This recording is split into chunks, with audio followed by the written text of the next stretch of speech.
Bonsoir Christelle. Bonsoir Tom. Nous voilà revenus pour le CITREP, hein, toi en particulier, puisque j'espère que tu as passé de bonnes vacances. Oui. Voilà, Je me suis bien reposé pendant 2 semaines, donc il est temps de reprendre le travail. Et nous sommes arrivés au CITREP numéro 104, nous sommes le 25 août, et effectivement, il est temps de recommencer à informer le public. Hein. Bon, c'est vrai que les Ukrainiens t'ont laissé un petit peu tranquille, enfin...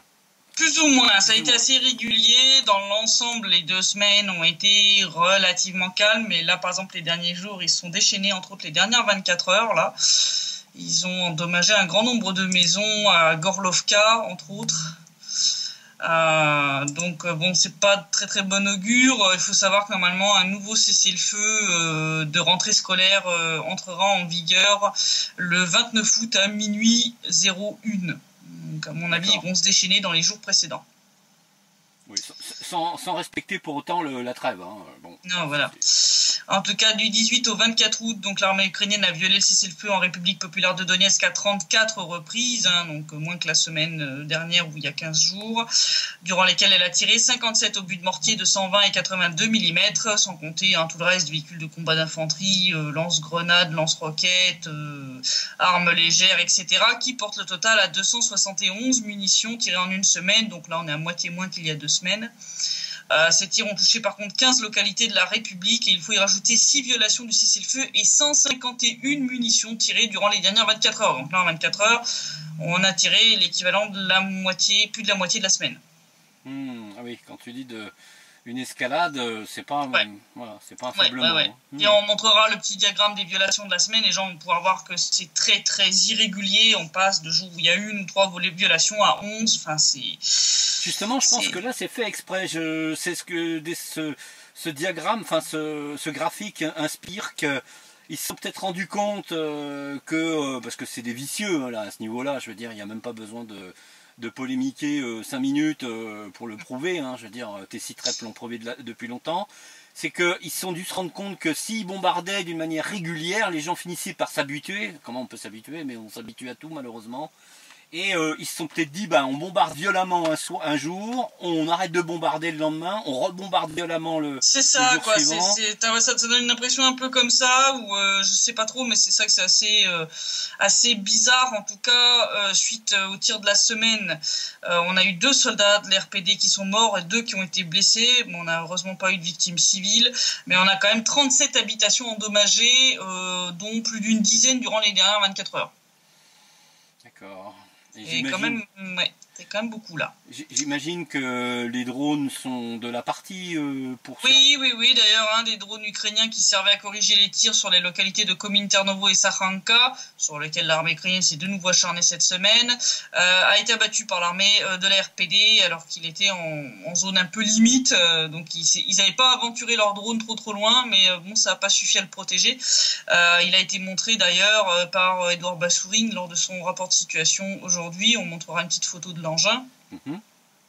Donc ça fait une cochonnerie volante de moins. Au niveau, on va dire, situation militaire côté ukrainien, les services de renseignement de l'RPD ont reçu des informations sur l'arrivée de journalistes français de l'agence SIPA Presse, donc une agence de photoreporters, dans la zone de conflit pour faire des reportages dans les zones de responsabilité de la 92e brigade mécanisée qui est située à Verkhnetoretskoye et Avdiivka, de la 28e brigade des forces armées ukrainiennes qui est située à Marinka, de la 56e brigade qui est à Peski et du 66e hôpital mobile qui est à Krasnoarmeysk. Il faut savoir que ces journalistes sont accompagnés de représentants du quartier général des forces armées ukrainiennes et que dans les localités qu'ils doivent visiter se trouvent des unités ultranationalistes qui sont loyales au gouvernement de Kiev et à Naïev, c'est-à-dire le commandant général de l'opération des forces interarmées, et donc pas exclure que des bombardements de provocation aient lieu dans les zones susmentionnées pendant les jours de présence de ces journalistes français pour provoquer des tirs en retour de la part de la RPD qui seront dénoncés comme des violations du cessez-le-feu, comme d'habitude. Ouais. Les services de renseignement de l'RPD ont aussi reçu des informations sur l'arrivée d'une 50aine de snipers étrangers équipés de manière ultra moderne sur les positions de l'armée ukrainienne près de Mariupol. D'après Edouard Bassourine, les équipes de reconnaissance ont détecté ces snipers près de Berdiansk et tous parlaient une langue étrangère ressemblant à l'arabe. Mmh. Quand est-ce qu'on a rapatrié les White Helmets, déjà, les casques blancs? Ah oui, c'est vrai que c'est récent, ouais. Mmh. Ouais, qui sont aussi, comment dire, autant des humanitaires que moi je suis la reine d'Angleterre. Hein. D'ailleurs, tu me permettras d'en reparler à la fin du site rep parce qu'il y a quand même quelque chose d'important qui malheureusement est en train de se préparer et qui risque fort vis-à-vis de la Syrie, j'ai vu, ils sont en train de nous repréparer un nouveau false flag à coup d'attaque chimique à Idlib. Hein, non, pourquoi changer un scénario qui perd? Bon, en tout cas, pour ces snipers qui ont l'air de venir de pays du Moyen-Orient, les craintes, bien entendu, c'est qu'il y ait davantage de tirs de snipers sur les positions et les quartiers civils qui sont face à Mariupol, dans les zones de responsabilité des 36e et 128e brigades des forces armées ukrainiennes. Donc bon, ça va être encore sympa pour les civils qui vont encore se faire tirer dessus quand ils sont en train de ramasser leurs patates dans leur jardin. Hein. Bah oui, oui. Non, mais entre l'information que tu viens de donner, la précédente, sur la présence de journalistes français sur le front, c'est quand même des indices forts d'éléments qui attestent l'idée qu'on a une offensive en préparation. Hein. Ouais, là ils sont, les bruits qui courent là ici actuellement, c'est qu'effectivement il y aurait un risque de relance des opérations ici. On va voir, mais bon, il y aurait diverses raisons qui pousseraient à ça côté Kiev, j'en parlerai à la fin.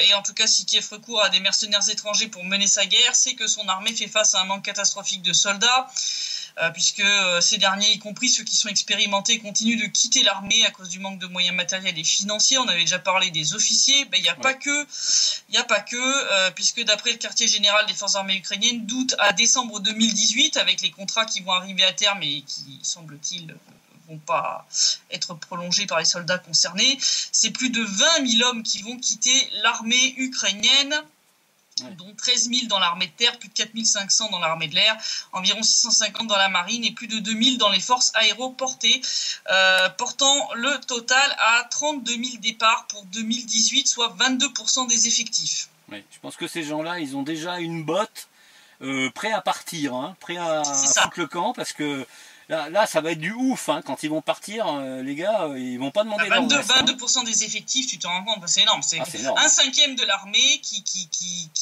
sera partie cette année. La situation la plus difficile étant dans la 93e brigade mécanisée, dont on a déjà parlé plusieurs fois, puisqu'elle avait à sa tête un charmant criminel de guerre bien connu, Klochkov, qui s'est barré depuis. Mais bon, c'est une brigade qui est malheureusement connue pour ses très nombreux crimes de guerre contre la population du Donbass. Et bien dans celle-ci, plus de 770 soldats, un tiers de la brigade, va partir cette année. Résultat, les campagnes de recrutement tournent à fond et les commissariats militaires ukrainiens n'hésitent pas à proposer à des gens avec un casier judiciaire de s'engager en échange de l'arrêt des poursuites à leur encontre. Ainsi, dans la 36e brigade de marine, celle qui justement est vers Mariupol, 17 soldats ont été recrutés de cette façon en juillet 2018. Donc on a 17 criminels. Je rappelle quand même, pour ceux qui l'ignoreraient, que l'Arabie Saoudite avait proposé exactement la même chose aux prisonniers pour aller se battre en Syrie. C'est bizarre ces parallèles quand même. Mais quand je dis que le même patron, même méthode. C'est ça.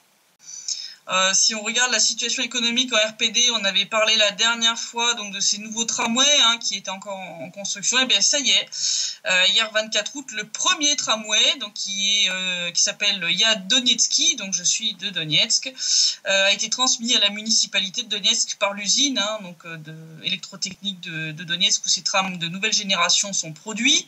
On mettra des petites photos, vous pourrez voir, ils sont beaux. Oui, ils sont beautiful, ouais. Ils sont beautiful, franchement. Il y avait eu un sondage en fait pour donner le nom et plusieurs choix de noms. Et bon, c'est Yad Donetski qui a remporté le sondage. Donc pour l'amener au dépôt d'où il partira, le tramway a dû être chargé sur un camion accompagné d'officiers de police pour bloquer certaines routes pendant que les équipes d'entretien des tramways soulevaient les lignes électriques sur le passage du camion pour que le chargement puisse passer en dessous sans risquer d'endommager les lignes qui alimentent les tramways et les trolleybus de la ville. Donc le tramway a déjà passé une série de tests et va désormais pouvoir passer à des tests en conditions réelles. Hein, donc cette fois, il va être mis sur les rails en ville avant de pouvoir transporter les habitants de la capitale. Donc ça, c'est une bonne nouvelle. Il y a des choses qui avancent. Ça, c'est pas mal. Et puis j'ai vu aussi tout à l'heure qu'il y a de nouveau une usine qu'on a relancée aussi, l'usine Styrol, qui devrait pouvoir fournir jusqu'à 3000 emplois aux habitants de Donetsk. Donc ça aussi, ça avance. Tu sais ce que fait cette usine-là, non? Elle travaille l'acier, si je me souviens bien. D'accord. Mais ce qui est assez logique dans un secteur, une région où il y a beaucoup de charbon. Ah de charbon, ouais, ça, on a plein d'aciéries. Hein. Bon, on continue la relance de l'industrie de l'acier, hein, dans la lignée de la relance de l'usine Yumze, donc l'aciérie qu'on avait relancée l'an dernier là. Oui. Donc on continue, hein, on reste sur cette lancée-là. Alors si on regarde la situation politique, alors c'est vrai qu'il y a des gens qui me demandaient pourquoi je parlais pas trop, parce que normalement on est censé avoir des élections pour élire les députés et le chef de l'État cet automne, plus ou moins au mois de novembre, puisqu'on arrive au bout des 4 ans du mandat des députés et du chef de l'État. Mais il y a eu, et en RPD et en RPL, des arguments qui ont été soulevés pour prolonger en fait les mandats des 2 chefs de l'État, principalement, et donc de postposer ces élections. Alors, il faut savoir qu'entre autres, dans le cas d'Alexandre Zakharchenko, c'est que le programme Force du Donbass, dont on avait parlé il y a quelques semaines, mois en arrière, il a à peine été élaboré, donc il faut le temps que les autorités puissent l'appliquer. Ils ont dit c'est un peu bête parce qu'on vient à peine de mettre au point le programme et on n'aura pas le temps de l'appliquer. Donc le chef de l'État ne pourra pas être jugé sur ce qu'il a fait. Un peu dans le même genre du côté de l'RPL, puisque Leonid Pasechnik, qui est le chef de l'État par intérim, hein, après la démission de Plotnitsky, bon, il a commencé à améliorer des choses, mais il n'a pas eu le temps de donner vraiment, on va dire, le maximum. Hein. Il a à peine eu quelques mois devant lui, c'est pas beaucoup. Donc ça va être un peu, il risque peut-être de payer les pots cassés de son prédécesseur, donc ça serait un petit peu bête. L'autre point qui a été soulevé pour postposer ces élections, c'est le fait que les accords de Minsk sont toujours officiellement valables, même si ils sont toujours pas mis en application. Mais résultat, d'après ces accords, on ne peut pas organiser d'élections, même municipales. Hein. Les gens se souviendront, en 2016, octobre 2016, on avait fait ce qu'on appelait des primaires, qui étaient des répétition d'élections municipales, parce qu'on ne pouvait pas organiser réellement les élections dans le cadre des accords de Minsk. On n'avait pas le droit. C'est pareil pour le chef de l'État, malheureusement, en l'état actuel. Il y a aussi le fait que la loi sur le statut spécial du Donbass doit être prolongée par Kiev en octobre, et que si on lance les préparations des élections ici, Kiev va s'en servir comme argument pour ne pas prolonger cette loi et donc s'aborder définitivement les accords de Minsk. Donc... tous ces arguments mis bout à bout ont fait que là, les débats sont encore en cours. C'est toujours pas décidé si on va postposer les élections ou si on va les tenir là maintenant. Ça a donné lieu à beaucoup de rumeurs, etc. Donc Denis Pouchiline, le président du Parlement, a tenu à dissiper un peu les spéculations qui allaient bon train sur ce sujet. Il a ainsi déclaré qu'auraient lieu en RPD non seulement les élections du chef de l'État et du Parlement, mais aussi un nouveau référendum sur le statut étatique de la République. Donc il a été largement discuté dans notre pays de la possibilité de report des élections et de l'extension des pouvoirs du chef de l'État et des membres du Conseil populaire. Il y a des arguments pour et contre, à la fois sur les plans politiques et économiques, mais aussi de politique extérieure et militaire. Il est encore difficile de dire quelle décision sera prise, nous allons voir. Mais l'un des scénarios est déjà évident, nous parlons de l'extension de la loi sur le statut spécial du Donbass. L'Ukraine laisse entendre que cette loi ne pourra pas être prolongée en octobre et cessera d'exister. Cela signifiera le refus de Kiev des accords de Minsk et par conséquent de la perspective d'établir une relation contractuelle entre Kiev et le Donbass, ainsi que le refus de reprendre les liens commerciaux et ainsi de suite. C'est-à-dire qu'il sera enfin clair qu'il n'y aura pas réintégration même plus exactement, et qu'il est nécessaire d'achever notre indépendance dès que possible et de renforcer la souveraineté de l'État. Ensuite, il faudra organiser des élections pour le chef de l'État et le Conseil populaire. Et ce n'est pas fini, il sera également nécessaire d'organiser des élections municipales. Elles ont été reportées car elles tombaient sous le coup des accords de Minsk, mais si Kiev se retire de ces accords, nous les organiserons nous-mêmes. Il a enfin conclu en disant que de plus, un référendum national sera nécessaire avec une question plus claire qu'en 2014. Par exemple, voulez-vous que la République populaire de Donetsk soit un État souverain, indépendant? C'est un scénario actuel et ce serait pour le mieux, pour être honnête, a résumé Pouchiline. Il faut savoir qu'il y a eu un sondage dont les résultats ont été publiés il n'y a pas très très longtemps, qui a été fait en RPD. Demandant aux gens, voilà, est-ce que vous voudriez que la RPD retourne au sein de l'Ukraine? Est-ce que vous voulez une RPD indépendante ou est-ce que vous voudriez que la RPD intègre la Fédération de Russie? Bon, la troisième option a récolté 65% des voix. Oh bah. Voilà. Et l'option numéro 1, la réintégration pour l'Ukraine, genre 10%, quoi, à peine. Donc, c'est-à-dire c'est les personnes âgées qui souffrent énormément du blocus au niveau des retraites et des choses comme ça, et puis qui sont attachés à l'Ukraine parce qu'ils ont toujours vécu en Ukraine du temps de l'époque soviétique et qui se voient pas changer. Enfin, tu vois, c'est souvent des cas comme ça, quoi. D'accord. Donc, je pense que c'est suite aux résultats de ce sondage qu'ils se sont décidés à se dire effectivement. Donc, on commence à avoir des faisceaux concordants, tu vois, sur une idée de référendum, de détermination de l'indépendance ou de l'intégration de l'RPD au sein d'un autre pays, donc qui ressemble beaucoup à la suggestion dont on avait parlé il y a quelques semaines en arrière. Ce qui permettrait de résoudre le conflit de facto. Si on regarde l'évolution générale de la situation en Ukraine, pendant que les journalistes français continuent de gloser sur le martyr de Sentsov qui en est à 100 jours de grève de la faim alors qu'il devrait être mort au bout de 100 jours. C'est monsieur petit pot de bébé Ah ouais, alors effectivement, donc Sentsov, pour ceux qui voudraient... J'allais taper juste, c'est presque ça. C'est-à-dire qu'en fait, dès son 5e jour de grève de la faim, en fait, il a été autorisé en fait à manger des...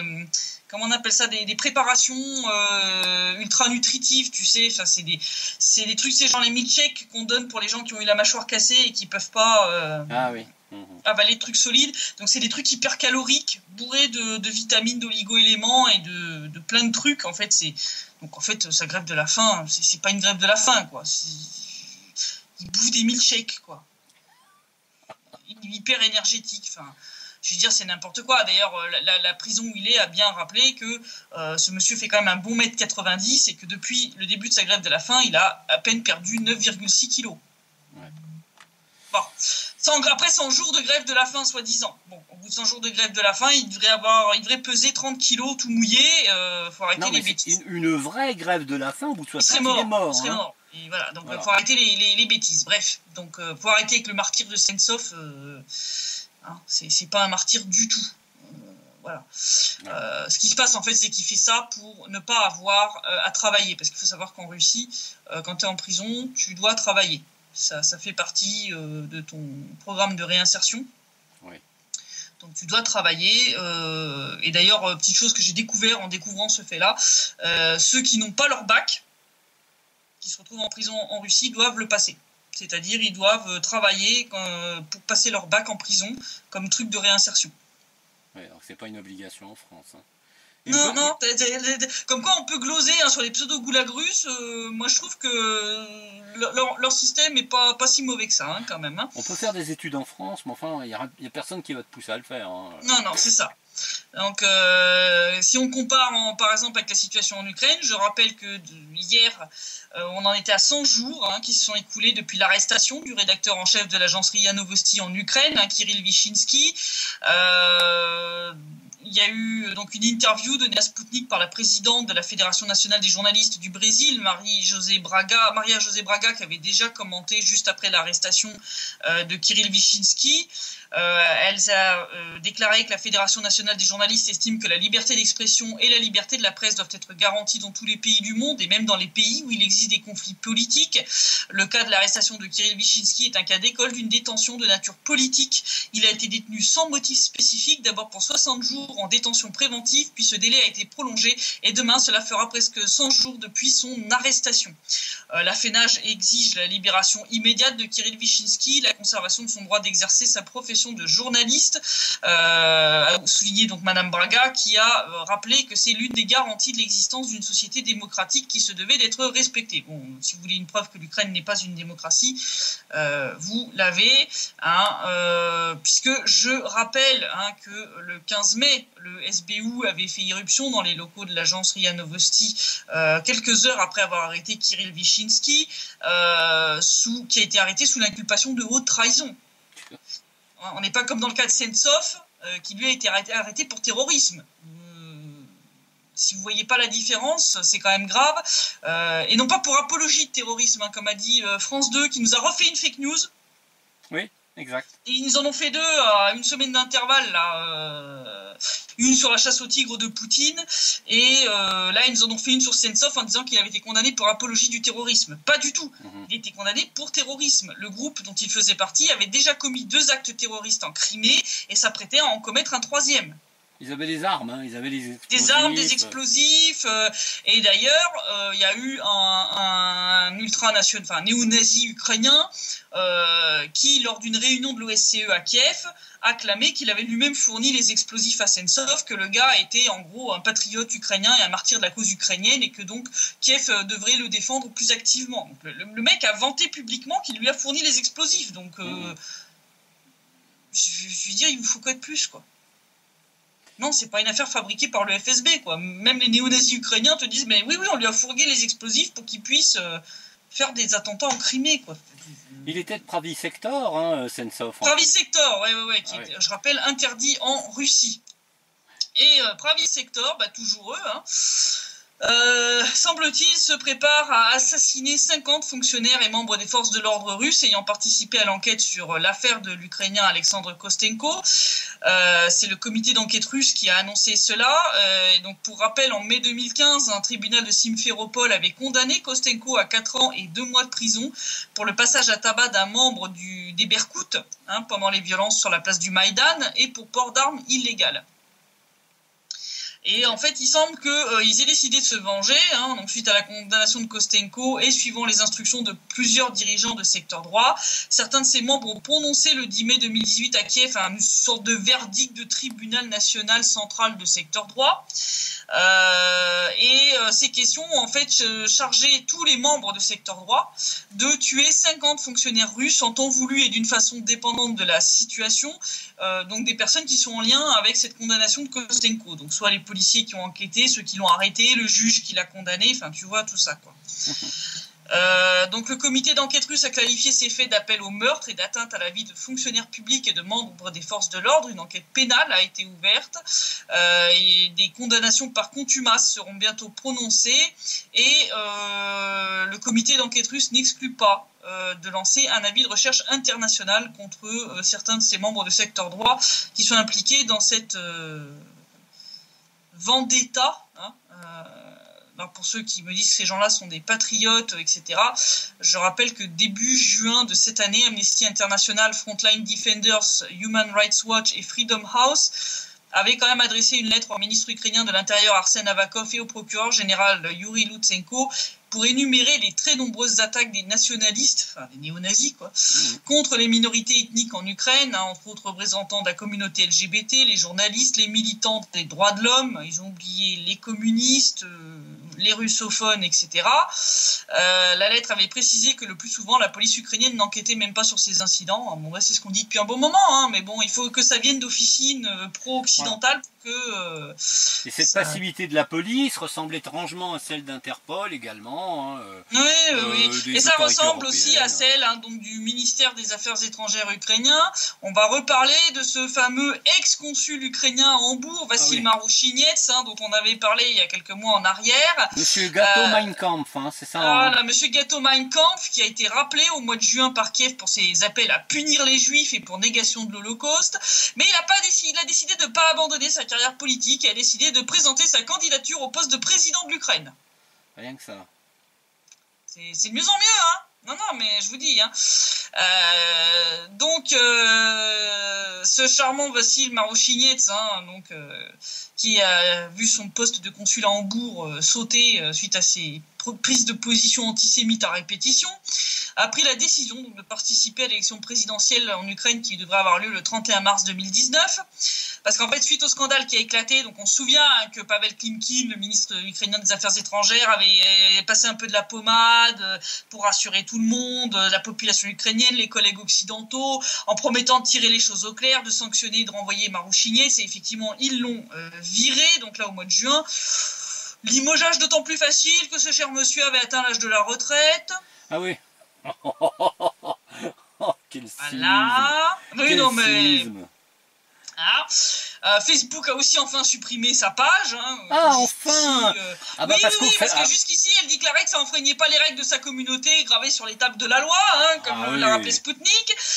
Bon, là, d'un seul coup, après ce gros scandale, Facebook a découvert qu'effectivement, un gâteau Mein Kampf, ça enfreignait les règles de son... Non, mais quand je dis que Facebook est vraiment... je peux quand même témoigner que moi, ils m'ont supprimé un compte en 24 heures, hein, ce qui prouve bien que voilà, mais lui, s'ils il veulent... a été dénoncé je sais pas combien de fois, et sa page était toujours là, avec ses appels à tuer les Juifs et compagnie. Enfin, je veux dire, ces appels d'ailleurs du consul ukrainien enfreignaient d'ailleurs la loi ukrainienne, hein, puisque c'était une incitation à la haine interethnique, mais ça n'a pas intéressé le parquet ukrainien, comme d'habitude, ça aussi. Hein. Oh ben, voilà. Il n'y a pas que la police. Hein.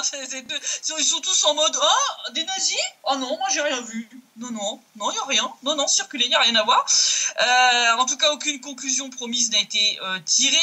Donc, après avoir pris un peu de repos mérité avec toutes les primes accompagnant sa retraite diplomatique, Marushinets était d'abord en colère, puis il s'est ennuyé, et heureusement, la présidentielle est pour bientôt, alors il se dit pourquoi ne pas y participer, hein, d'autant plus que les collègues radicaux nationalistes de l'ex-consul ne lui semblent plus assez radicaux et nationalistes à son goût, hein, puisqu'il a fait des petites insinuations sur sa nouvelle page Facebook sur le programme de ce candidat qui devrait être soi-disant une véritable percée dans la protection de la nation ukrainienne contre les étrangers. Oui. Alors, moi, quand ça part comme ça, avec un mec qui avait déjà des propos qui étaient dignes d'Adolf Hitler... Oui, c'est vrai que ça pue. Hein. Là, ça pue, hein. Ça sent un peu le gaz, comme dirait l'autre. Hein. Bon, en tout cas, sur sa page Facebook où il a annoncé cette décision, il a ironisé sur le fait qu'il n'avait pas encore volé assez d'argent pour s'inscrire comme candidat indépendant à l'élection. Voler de l'argent. Il dit ça comme ça, lui, cache. Oui, il dit ça comme ça, qu'il n'avait pas encore volé assez d'argent pour s'inscrire comme candidat indépendant à l'élection. Oh bah, s'il commence à faire de la concurrence à Porky de ce point de vue-là, ça va pas le faire. Ouais, il va avoir des problèmes. En tout cas, pendant ce temps-là, à Kiev, on retrouve notre clown en chef, Porky, qui lors d'un discours au Forum des anciens combattants à Kiev a déclaré que l'armée ukrainienne deviendrait la plus forte d'Europe.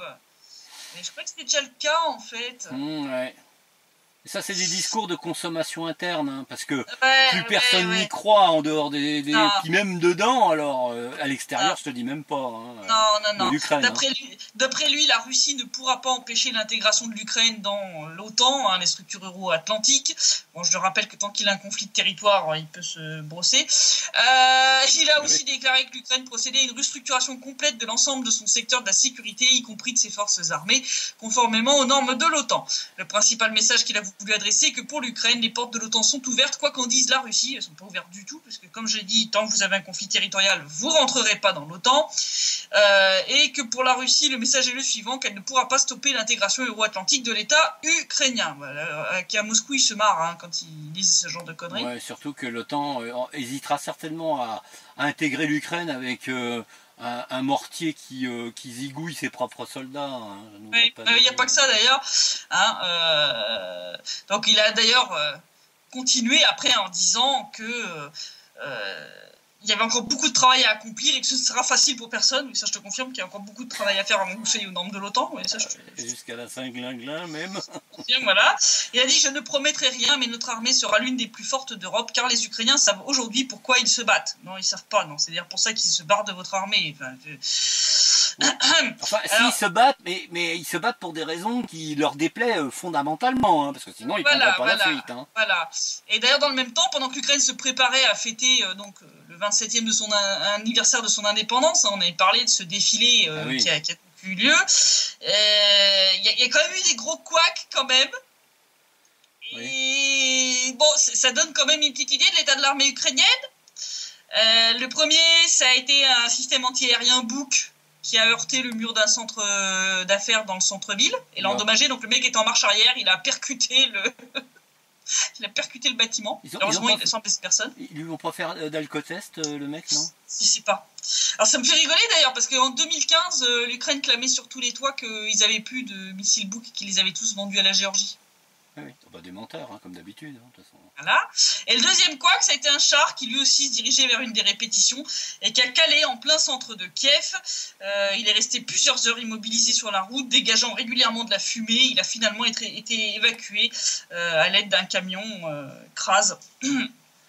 La fumée, c'était pas du gars, du conducteur qui consommait de la weed Je sais pas. Hein, Mais bon, quand je vois déjà que leurs conducteurs sont déjà pas foutus, enfin que leur char cale en plein milieu du truc, ils restent plantés pendant des plombes au beau milieu du centre-ville de Kiev, et puis leur bouc en marche arrière qui finit dans la vitrine d'un centre d'affaires.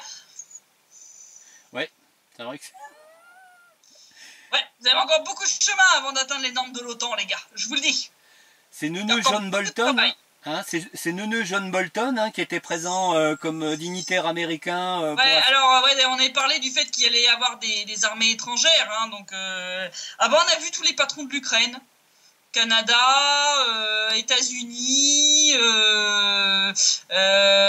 les Anglais, qui c'est qu'il y avait encore, enfin toute la clique anglo-saxonne, l'OTAN, voilà. Oui, je crois qu'il ne faut pas chercher, quoi. Je veux dire, il y a d'ailleurs beaucoup de gens en Russie qui ont ironisé sur c'était les célébrations de votre fête de l'indépendance, mais quelle indépendance en fait? Vous avez vos nouveaux occupants qui ont défilé avec vous, en fait, c'est vos nouveaux patrons qui ont défilé avec vous. C'est pas une fête de l'indépendance. Alors, par contre, le problème, c'est que ce genre de visite est souvent l'occasion de transmission de consignes. Ouais, de consignes en privé, en secret, voilà. Ouais. Donc, lancer une agression. C'est le genre de visite qui avait eu lieu en Géorgie avant l'attaque de 2008, où ils avaient assuré en privé Saakashvili qu'ils allaient le soutenir, et puis en vrai, ils l'ont laissé aller au casse-pipe. Donc, on s'attend ici à un risque de reprise. De toute façon, comme je l'ai souvent dit, s'il y a une reprise du conflit, cette fois, il n'y aura pas de Minsk 3. Je pense que ça risque de se terminer avec une contre-attaque et une fois qu'effectivement les deux oblasts sont libérés de l'armée ukrainienne, référendum, on entérine le bordel et puis terminé, on arrête les bêtises. Vous avez voulu jouer, vous avez perdu, au revoir, quoi. Donc on risque de refaire un scénario à la Ossétie du Sud, quoi. Ça c'est effectivement un scénario que j'exclus pas du tout. Donc situation à suivre. Ouais, sans compter que je voulais justement faire une parenthèse là-dessus parce que c'est important de sur la situation en Syrie, donc à Idlib, qui est la dernière poche de terroristes en Syrie, donc où là l'armée syrienne se masse son équipement pour finir de libérer son territoire. Hein. Je le rappelle, parce que ces terroristes n'ont rien à foutre là, c'est pas des rebelles modérés de je sais pas quoi, et où de nouveau le trio britannico-américano-français a menacé de nouveau de mener de nouveau des frappes contre la Syrie si jamais il y avait des histoires d'attaques chimiques. Comme par hasard, on reprend les mêmes scénarios de false flag pourris et on les recycle ad vitam aeternam. Bon, moi, de ce que j'ai vu des commentaires des gens qui répondaient en dessous des articles qui mentionnaient ces trucs, les gens sont pas dupes quand même. Hein. Ils sont pas dupes, c'est d'autant plus vrai d'ailleurs que ceux qui avaient fait le même false flag dans la Ghouta orientale, c'est-à-dire les casques blancs, curieusement ont été aperçus en train de voyager justement dans ce gouvernorat d'Idlib avec des stocks d'armes chimiques et apparemment ils s'apprêtent à faire le même coup dès que... Oui, de toute façon, c'est un scénario qui se répète ad vitam aeternam. À un moment, c'est là que tu vois qu'ils n'ont pas d'imagination quand même, hein, parce que c'est toujours la même rengaine, c'est toujours les mêmes trucs. Bon, à un moment, faudrait peut-être quand même que vous arriviez à vous payer les cerveaux, parce que vraiment, tant mieux, parce que ça fait que vos trucs sont tellement visibles. Mais effectivement, parce que moi j'ai vu des commentaires de francophones qui commentaient ces nouvelles-là, la plupart des gens sont en mode, enfin, vous n'avez pas fini de nous faire chier avec vos conneries, quoi. En mode, encore une histoire d'attaque chimique. Enfin, ça devient gros, là. Enfin, tu vois, je veux dire, la ficelle devient tellement grossière, tellement éculée que... Alors les Américains menacent de frappes beaucoup plus violentes que celles qui avaient été commises dans la nuit du 13 au 14 avril dernier. Hein. Oui. Et sachant que peut-être que là, malheureusement, les forces russes pourraient ne pas être épargnées par, entre guillemets, je dis bien entre guillemets, un dégât collatéral hein, ou des dégâts collatéraux, sachant que les Américains sont extrêmement ulcérés par les victoires de l'armée syrienne, mais surtout l'aide des Russes. Hein, les Russes, bien sûr. Donc, de toute façon, ils essayent de s'attribuer, que ce soit eux ou les Britanniques. J'ai vu que les Britanniques essayaient aussi de s'attribuer les succès de l'armée russe. Enfin, les enfants, vous avez rien foutu, fermez votre gueule, cassez-vous et arrêtez de faire chier avec ce truc-là. Vous avez perdu. Vous avez perdu, point, ça sert à rien ce que vous faites. Vous êtes en train juste de charger votre karma et ça va vous revenir dans la gueule à un moment ou à un autre. C'est tout ce que vous allez faire. Arrêtez de tirer, je dirais vraiment. Et bon, ça va bien les histoires des attaques chimiques à répétition.